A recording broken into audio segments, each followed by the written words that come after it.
Danger একদম।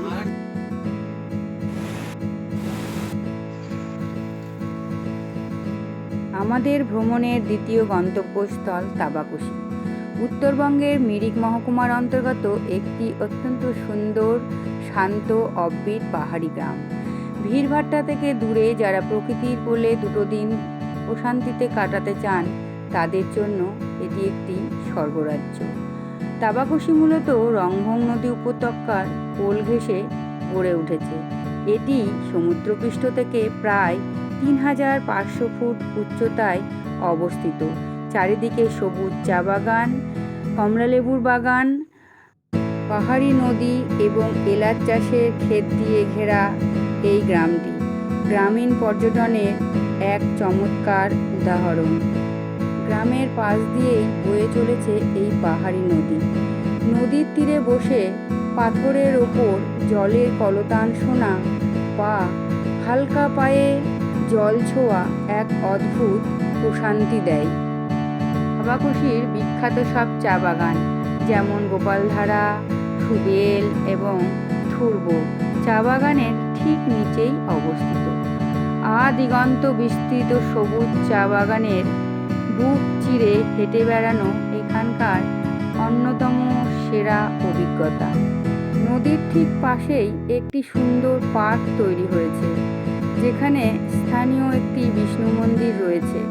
এটি ছবি তোলার জন্য অন্যতম সুন্দর একটি জায়গা। এই এলাকাটি নানা পরিযায়ী এবং পাহাড়ি পাখির বাসস্থান। যারা বার্ড ওয়াচিং পছন্দ করেন তাদের জন্য এটি আদর্শ জায়গা। রংভং নদীর তীরে ক্যাম্পিং করার বা পিকনিক করার দারুণ সুযোগ রয়েছে। স্থানীয় গ্রাম্য রাস্তা ধরে হেঁটে পাহাড়ি মানুষের জীবনযাত্রা দেখতে পাবেন। এছাড়া ছোটোখাটো হাইকিংয়ের জন্য এখানকার পাহাড়ি পথগুলো দারুণ। আপনি যদি শীতকালে যান তবে গাছে গাছে পেকে থাকা কমলালেবু দেখতে পাবেন। তাবাকুশিতে কোনো বড় লাক্সারি হোটেল নেই, আর এটাই এর আসল সৌন্দর্য। এখানে থাকার জন্য বেশ কিছু চমৎকার হোমস্টে এবং ইকো রিসর্ট রয়েছে। এখানকার হোমস্টেগুলোতে স্থানীয় নেপালি সংস্কৃতির আতিথেয়তা পাওয়া যায়।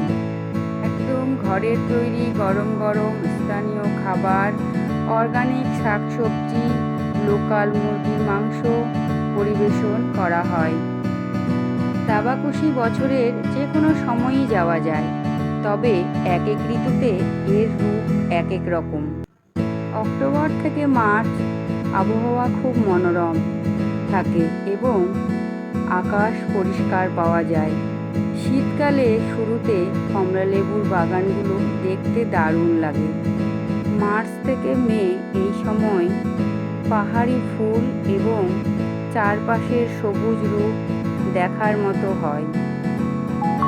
বর্ষায় পাহাড়ি নদী রংভং তার পূর্ণ যৌবন ফিরে পায় এবং চারপাশটা আরও বেশি সবুজ হয়ে ওঠে। তবে বর্ষায় পাহাড়ে ধসের ব্যাপারটা একটা ভীষণ ভয়ই হয়ে দাঁড়ায়। আমরা খাওয়া দাওয়া করেই বেরিয়ে পড়েছি একটু গ্রামটা ঘুরতে। গ্রাম ঘোরার উদ্দেশ্যে বেরিয়েছি ঠিকই, তবে নদী দেখে আর আমরা বেশি দূর কোথাও যেতে পারি। এখানেই যেন আমরা আটকা পড়ে গেছি। বললাম না, পাহাড়ের উপরে পাথরে বসে নদীর কলতান বা আলতো করে একটু পায়ে জলের ছোঁয়া, এর যে অভিজ্ঞতা, এর যে প্রশান্তি সত্যি কোথাও পাওয়া যাবে না। আমরা সবাই মিলে নদীতে নেমে একটু একটু করে পাথরের ওপর দিয়ে আলতো আলতোভাবে নদীর জল পায়ে ছোঁয়াচ্ছি।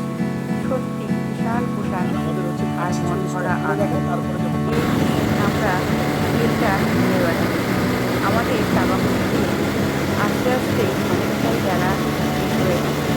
তাই রাত্রিটা গ্রহণ করে আমরা বেরিয়ে পড়েছি কলতান আর পাহাড়ি গ্রাম ঘুরে সৌন্দর্যটা উপভোগ করি। দেখেছো সুন্দর গ্রাম, এরা উপরে দাঁড়িয়ে আছে আর গল্প করছে।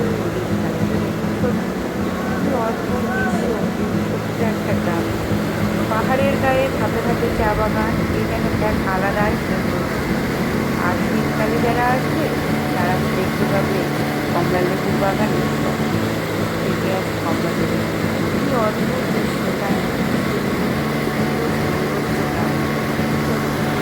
এখানে নদীর ধারে একটা দোকান আছে, সেখানে চা খেয়ে এক অদ্ভুত প্রশান্তি পেলাম।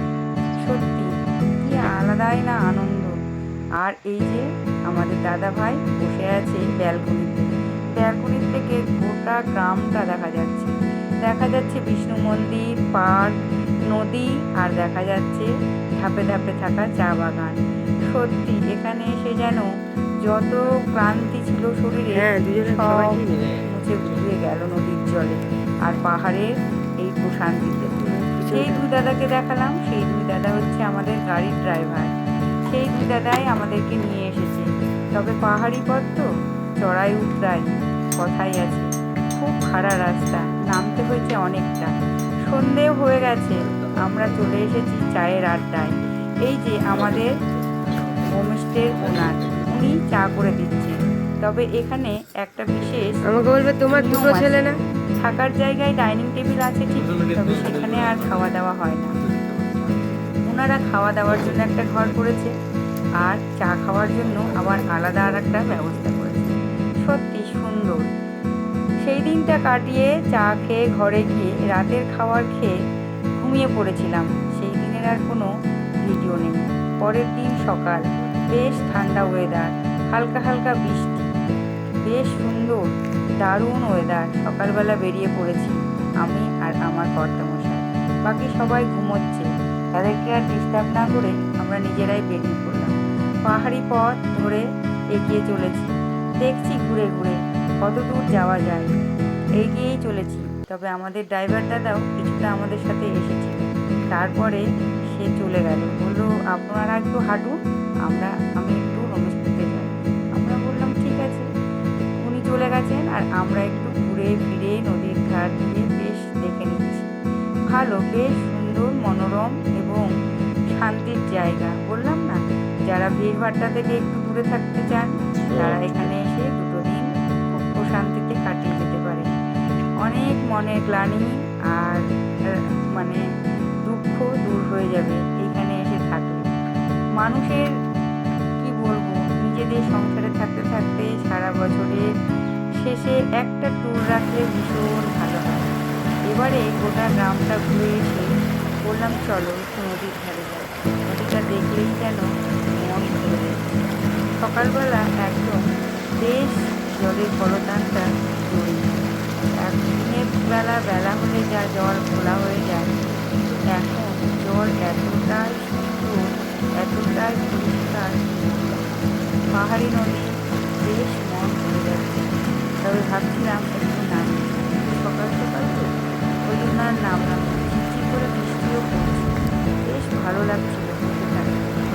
মনে হচ্ছে না নদীর দিকে তাকিয়েই থাকি, খুব জিজ্ঞেস করতে ইচ্ছে হয় যে তুমি ক্লান্ত হয় না, যে সারাদিন বয়ে চলেছ, দিনের পর দিন বয়ে চলেছে। আমাদের মনে তো ক্লান্তি আছে, আমরা তো ক্লান্ত হয়ে পড়ি, ক্লান্ত পাও না নদী, সারাদিন বয়েই চলেছে।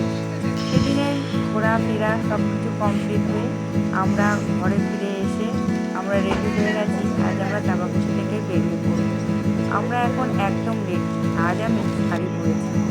এখন আমরা চাপাকুচির হোমস্টে থেকে বেরোচ্ছি। এই হোমস্টেতেই আমরা ছিলাম 2 দিন। খুব ভালো তাদের আতিথেয়তা এবং সুন্দর ব্যবহার। চলো এবারে আমরা যাব লেপচাজগর আর সীমানা ঘুরে একদম শিলিগুড়ি। এই দুটোই আমাদের বাকি ছিল। তো আমরা হচ্ছে আগের দিনই যাওয়ার ইচ্ছে ছিল, কিন্তু রাস্তার ভয়ে আমরা বললাম থাক, আজকে হেঁটে হেঁটে চাপাকুচি গ্রামটা ঘুরি যতটা পারবো, আর কাল ফেরার পথে লেপচাজগর আর সীমানা ঘুরে একেবারে শিলিগুড়ি পৌঁছে যাব। তবে লেপচাজগরে ভিডিও করেছিলাম, সেগুলো কোনো কারণবশত ডিলিট হয়ে গেছে। এটা আমরা সীমানাতে এসে পৌঁছেছি, আর সীমানায় হলো আমাদের পয়েন্ট।